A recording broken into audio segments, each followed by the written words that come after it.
Que bom estarmos aqui e que bom podermos iniciar esse ano de 2016 juntos. E eu quero aproveitar, linkar com a questão do Heraldo sobre o hábito. Nós estamos, e vou tratar a respeito disso, de um assunto bastante sério com você. Tem tudo a ver com o que ele disse, mas eu vou fundo num assunto muito sério com você. E você precisa decidir mudar. Nós precisamos decidir mudar. O Brasil precisa decidir mudar. Estamos num ano bastante importante para nós. O ano passado já foi muito importante para nós como nação, e este ano é muito importante para nós como nação, porque nós temos visto e ouvido coisas que não imaginávamos. E é claro que escutar a história do Heraldo nos empolga, nos emociona, nos motiva, nos anima e nos mostra que é possível chegar lá. É possível chegar lá. E já não é fácil chegar lá sem percalços. A vida em si, as situações em si, as nossas limitações, elas por si só transformam esta caminhada numa caminhada difícil. Sair de uma posição social ou numa posição em que a gente sonha e chegar em uma posição no qual o sonho se tornou realidade é para os fortes. É para aqueles que não desistem, para aqueles que são perseverantes. E só com Jesus mesmo que a gente consegue. E a gente ainda tem um fator extra no nosso país. A gente tem um fator extra no nosso país que ultimamente aqueles que têm nos governado dificultam as coisas ainda mais. Vivemos uma crise hoje no Brasil, uma crise institucional, sem limites, como nós nunca vivemos, ou pelo menos tínhamos conhecimento que era desta forma. Há 2 anos atrás, ou 3 anos atrás, vocês lembram disso? O Brasil andava de vento em polpa, e nós aqui falávamos de coisas tão tremendas e maravilhosas. Eu lembro muito bem para o meu ramo, que é a construção civil, nunca se vendeu tanto apartamento, tanta casa como se vendeu. 2 anos e meio, ou 3 ou 2 anos. E a coisa é tão maluca, vamos dizer assim, que em apenas 2 anos parece que o mundo despencou. Hoje não se vende mais quase nada no meu ramo. E em muitos outros. Parece que tudo aquilo que foi conquistado ao longo dos últimos 10 ou 15 anos está escorrendo pelo vão dos dedos. E por quê? Porque nós não temos recursos naturais? Não. Porque nós não temos vontade? Não. Porque o mundo está com problema? Não. Mas porque hoje nós temos uma crise institucional de confiança, de credibilidade, não uma crise econômica. Eu não sou nenhum especialista para falar isso, mas temos escutado muitos especialistas falando isso. É uma corrupção tal e tamanha, é algo tão absurdo, que a gente já não se fala mais em milhão, a gente se fala em bilhão, em bilhões extraviados. São tantos extravios que nos assustam. As pessoas conseguem colocar uma torre de celular do lado da sua casa. As pessoas conseguem trocar ministros porque não querem ser fiscalizadas ou investigadas. Eu não sei, parece que ninguém enxerga mais nada, ou acham que não se enxerga. E isso tem sim nos levado a uma reflexão, é importante, é necessário, e tem mexido muito conosco. Tem mexido comigo e tenho certeza que tem mexido com você. Isso aqui não é nenhum discurso político, isso é uma realidade, é uma estratégia bíblica de Deus para o teu negócio. E eu vim aqui para te dizer, meu amigo, que se você não mudar determinados hábitos na sua vida, por causa de tantas coisas que estão acontecendo no nosso país, que são sim, muitas delas espirituais, você não vai conseguir enfrentar os problemas que virão, porque você não terá autoridade para tal. E eu quero falar de um hábito com você hoje terrível da nossa nação, da nossa cultura. E não é um hábito ligado aos governos atuais, mas é um hábito que coloca estes governos aonde eles estão.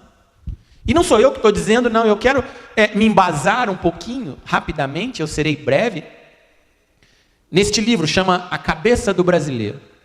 Alberto Carlos Almeida escreveu este livro.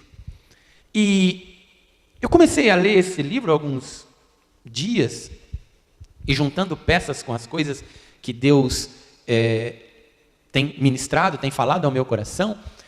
E o primeiro capítulo desse livro trata de uma coisa que todos nós gostamos muito ou achamos importante e até hoje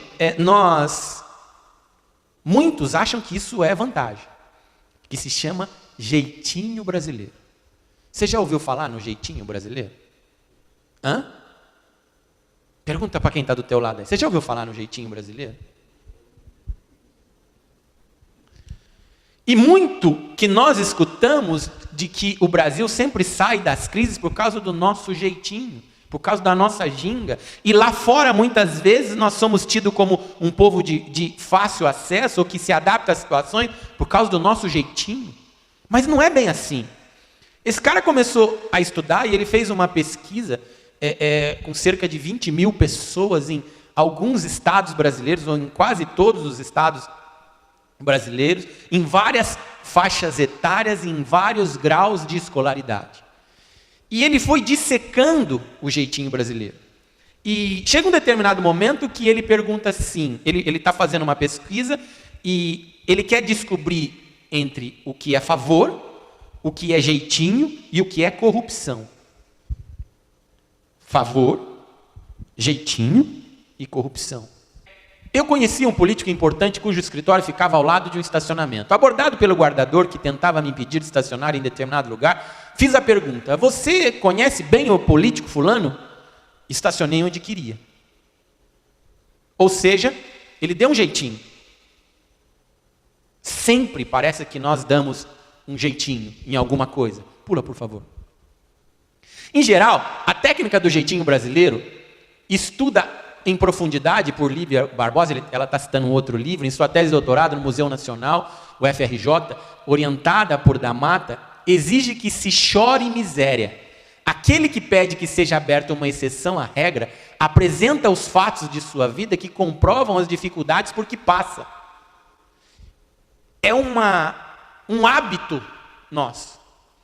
O Heraldo veio aqui contar a sua história de sucesso, começando do nada e chegando a 1000 colaboradores. Mas quantas vezes você se pegou em uma situação em que você estava sendo multado porque você estava em alta velocidade e você chorou miséria para o guarda, contou uma história terrível, quando não tirou 50 do bolso, mas contou uma história terrível a fim de que ele te deixasse passar? Ou quantas vezes você fez isso quando atrasou no seu trabalho? Você chora miséria. É difícil encontrar um brasileiro que não conheça o jeitinho ou que não tenha estado em um dos lados da situação, ou se utilizando dele em benefício próprio, ou provendo benefício a outra pessoa. Hoje, você precisa tirar do teu vocabulário e da tua vida essa história de jeitinho. Essa PESB é uma pesquisa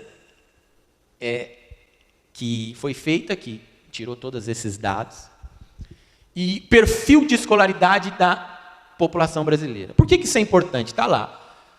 9% são analfabetos, 25% tem até a 4ª série, 23% até a 8ª, 31% até o ensino médio, 12% superior ou mais. Vocês veem que a escolaridade do brasileiro é baixa, por favor. O jeitinho é certo ou errado nas faixas escolares ali definidas. Analfabeto, 57% considera certo e 43% considera errado. Até 4ª série, 51% considera certo, 49% considera errado. De 5ª a 8ª, 58% considera certo, 42% considera errado. Ensino médio, 48 a 52, superior ao mais, 33 a 67. Já é um índice absurdo, até o superior, para você ver como isso está enraizado na cultura brasileira. Acha certo dar o jeitinho. O número final deles chega a 50% e 50%, ou seja, 50% da população concorda com o jeitinho brasileiro e 50% não concorda. Ao contrário do que é possibilitado pelo jeitinho, preste atenção, o padrão dicotômico de moralidade que divide o mundo entre o certo e o errado permite que a cidadania, compreendida como um catálogo universal de direitos, se realize e se torne efetiva. É certo que as leis sejam cumpridas e errado que elas sejam infringidas, em favor de grupos ou de pessoas. O que eu estou querendo dizer para você? Que nós, como brasileiros, devido à nossa cultura e mesmo da nossa colonização, em muitos casos achamos normal infringir as leis. Aí a gente reclama, e as leis mais simples, eu não estou nem falando das leis mais graves, porque as leis mais graves, como matar, como assassinato, como isso, como aquilo, tá aí a polícia prende, quando se deixa, né? Mas nós achamos que dar um jeitinho não tem problema, mas se existe regra, não pode existir jeitinho na sua vida. Que hábito é esse? Sabe o que resulta nesse hábito? Você aprova que um político roube. Você aprova que um congresso roube, manipule. Você vota no cara. E leva as pessoas a votarem também. Porque ele é teu amigo, porque ele vai te favorecer, porque ele vai fazer alguma coisa em seu benefício. E nós fazemos isso, como brasileiros, faz parte da nossa cultura. E nós não achamos ruim. O jeitinho, portanto, equivale a uma zona cinzenta moral. Fala isso comigo, zona cinzenta moral. Entre o certo e o errado. Se uma situação é classificada como jeitinho, o que está se afirmando é que, dependendo das circunstâncias, essa situação pode passar de errada para certa. Não há uma regra universal e superior que regule o mundo para além das circunstâncias. Veja, ou existe algo a ser seguido, ou não existe. Não, depende de circunstâncias. Quando nós estamos passando na rua e a gente vê uma pessoa que a nossa aparência ela é mais fraca, ou ela é mais simples, ou ela é mais pobre, e está sendo subjugada por outra, ou repreendida por outra, qual é a nossa tendência? Apoiar o que nós achamos que é mais fraco, sem saber o que ele cometeu, sem se preocupar com a justiça. E o que nós precisamos começar a voltar os nossos olhos e criar o hábito é de olhar para a justiça, para o que é certo e para o que é errado. A questão fundamental é simples. Seria o jeitinho a antessala da corrupção? Pode-se afirmar que quanto maior é a sua aceitação, pode-se afirmar que o jeitinho é a antessala da corrupção? Pode-se sim. E todas as vezes que você, como empresário, como cidadão, como um homem de negócio, como um pai de família, como um professor, como um profissional liberal, seja lá o que você faz, você consente, concorda ou pratica o jeitinho, você está apoiando e abonando a corrupção. Vai para frente. Essas são circunstâncias que muitas pessoas dão de desculpa. Diante de um Estado burocratizado, que com frequência opera leis contraditórias e rígidas, o jeitinho permite que se tenha acesso a direitos, ou seja, o brasileiro, ele inventa um discurso bonito para infringir uma regra. Como todos conhecem, podem recorrer a seus códigos e procedimentos, ele permite que pessoas dos mais diferentes grupos sociais alcancem seus objetivos em situações hierárquicas. Apenas determinados indivíduos podem quebrar as regras. Como? O jeitinho democratiza de forma radical essa possibilidade. Ninguém pode quebrar regras. Sabe o que acontece? Judas começou roubando a bolsa. Ele era o tesoureiro. Ele andava com a bolsa de Jesus. Porque Jesus tinha lá o seu tesoureiro. E a Bíblia fala que ele tirava algumas moedas da bolsa para coisas próprias. Sabe como ele terminou? Vendendo Jesus por 30 moedas de prata. Ele começa pequenininho. E no final, o estrago está feito. Sabe como começa a corrupção? Na nossa permissividade com jeitinhos ao nosso redor, no nosso dia a dia, e para aqueles que a gente influencia e segue e ensina. E no final, sabe o que acontece? Bilhões de dólares são roubados. E milhões passam fome enquanto algumas dezenas estão se beneficiando. Além disso, há uma divisão profunda. Essas páginas não são na sequência, tá? 50% versus 50% entre os que consideram certo e os que condenam. Por isso, se os níveis de corrupção do Brasil provavelmente estão relacionados à situação social do jeitinho, que é grande e bastante enraizada entre nós, os resultados da pesquisa indicam que temos um longo caminho pela frente, se o que desejamos é o efetivo combate à corrupção. Isso aqui não sou eu que estou falando. Vocês podem entrar na internet, comprar esse livro, fala de muitos outros assuntos. E a pesquisa, eu até disse que é um livro chato de se ler, porque tem muitos dados. A pesquisa é complexa, mas é uma prova científica daquilo que nós fazemos no nosso dia a dia. E olha para quem está do teu lado aí. Fala para ele, ó, o cara está falando com você, hein? Não adianta você achar que você nunca fez isso. Se tem uma raça para dar jeitinho, essa raça é vendedor. E acha que está surfando na onda. Vende uma vez só, nunca mais. Agora, o tremendo de Deus é que Deus explica isso em um versículo e já falou isso há milhares de anos atrás. Seja, porém, o vosso falar sim, sim e não, não, porque o que passa disto é procedência maligna. Aqui está a estratégia para você. Sabe como você não vai fazer parte desta corrupção? Sabe como você pode vencer esta corrupção? Sabe como você pode passar por as dificuldades que estão vindo para o Brasil nos dias de hoje e que nós temos passado? Adquirindo autoridade que vem do céu para suplantar essas crises, porque, meu amigo, essas crises não provêm de Deus. O homem faz isso, mas a Bíblia diz que Deus, Ele guarda aqueles que são seus.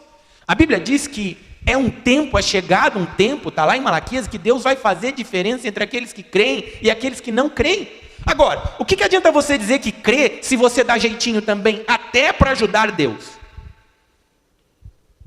Procede do maligno, é procedência maligna, ou é coisa maligna, é o seguinte, esse texto está falando sobre juramento. As pessoas juram. Quando você quer afirmar muito uma coisa, e a sua credibilidade, a sua palavra já não tem peso, então você jura por aquilo. E a Bíblia está dizendo que você não pode jurar por nada, nem pelo céu, nem pela terra, nem pelo teu cabelo, porque você não tem poder para isso, e você não sabe se amanhã você vai estar vivo ou morto. Quantas vezes o telefone toca para você e você diz para o cara, não, vou te pagar o mês que vem, você muitas vezes não tem o dinheiro para pagar o mês que vem, então por que fala que vai pagar o mês que vem? Por que nós não aprendemos a falar as coisas corretamente, o que é e o que não é? Por que não desenvolvemos um hábito saudável de sermos verdadeiros e que o nosso sim seja um sim e que o nosso não seja um não? E que a gente não tenha metade dos caminhos, porque o jeitinho é a antessala da corrupção.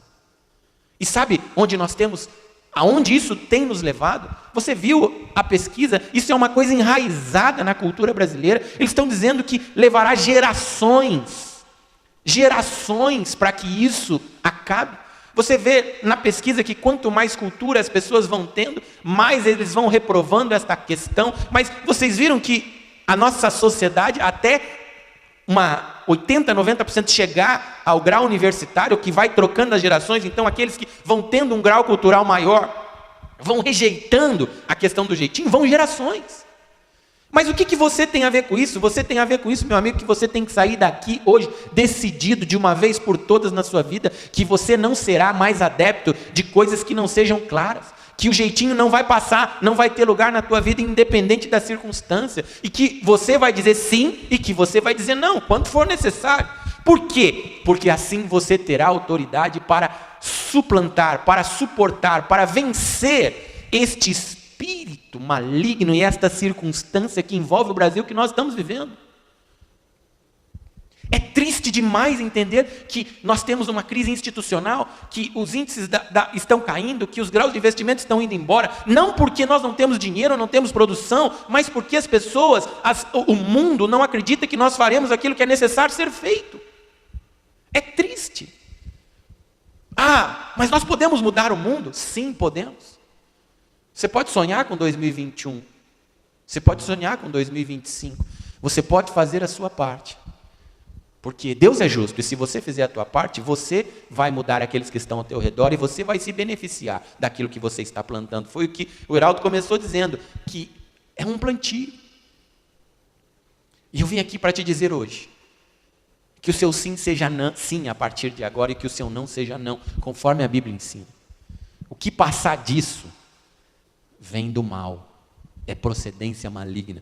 E se é procedência maligna, não vai fazer bem para você. Fica de pé no teu lugar. Fecha os teus olhos. Pai, nós estamos aqui na tua presença e este é um assunto sério. E a tua palavra diz que quando 2 ou mais estão reunidos, no meio deles o Senhor está, e nós sabemos que o Senhor está aqui, que o Senhor está nos ouvindo, e nós sabemos também que o mundo está em tuas mãos. Pai, em primeiro lugar, em nome de Jesus, nós te pedimos, nos ensina a partir de hoje, e escreve isso em nossos corações, que o nosso sim seja sim, e que o nosso não seja não, e que este dito jeitinho brasileiro não faça mais parte da nossa vida, que este hábito seja extirpado hoje, em nome de Jesus. Da mesma forma, Pai, o Senhor é poderoso para isso, faz com que este hábito seja extirpado da nação brasileira, e que, Senhor, nós possamos vencer esta corrupção. Nós possamos vencer esta corrupção, Pai. Pai, que esta nação não aceite mais isso, que isto seja refletido com votos conscientes, com pessoas conscientizadas. Pai, a tua palavra diz que é o teu Espírito Santo quem convence do pecado, da justiça e do juízo. Por isso nós oramos em comunhão, em conjunto, te pedindo que o Senhor venha convencer os brasileiros, Pai, que o que é certo e o que é errado. Nós não podemos fazer, somos limitados, mas o Senhor pode, Deus. O Senhor pode. Pai, assopra um espírito sobre esta nação de justiça. Que aquilo que está errado venha a ser extirpado. E que, Pai, haja no coração dos brasileiros desde as crianças, Senhor, este sentimento de que o seu sim seja sim e o seu não seja não. Pai, no nome de Jesus, nos dá autoridade nesta noite, é o que nós te pedimos, nos dá autoridade, porque estamos mudando a nossa atitude, nos dá autoridade para vencer este espírito de corrupção, que tenta assolar as nossas vidas, em nossos negócios, no nosso dia a dia, no nosso trabalho, em todas as áreas, Pai. Não importa que sejamos pequenos, mas importa, Senhor, que nós possamos vencer este espírito de corrupção. Porque, Senhor, assim como uma pedra é jogada no lago e aquelas ondas acabam tomando o lago todo, nós, Senhor, vencendo a corrupção onde estamos, nos nossos negócios, na nossa família, nas nossas vidas. E não só, eu não estou falando aqui da corrupção política, eu estou falando da corrupção que muitas vezes, Senhor, começa no seio da família com a mentira, com o jeitinho. Se nós vencermos isso, Pai, haverá uma grande transformação. E nós te damos graças, Senhor, porque nós cremos que o Senhor já nos concedeu. Em nome de Jesus, e se você pode, diga amém. E se você pode, aplauda Jesus.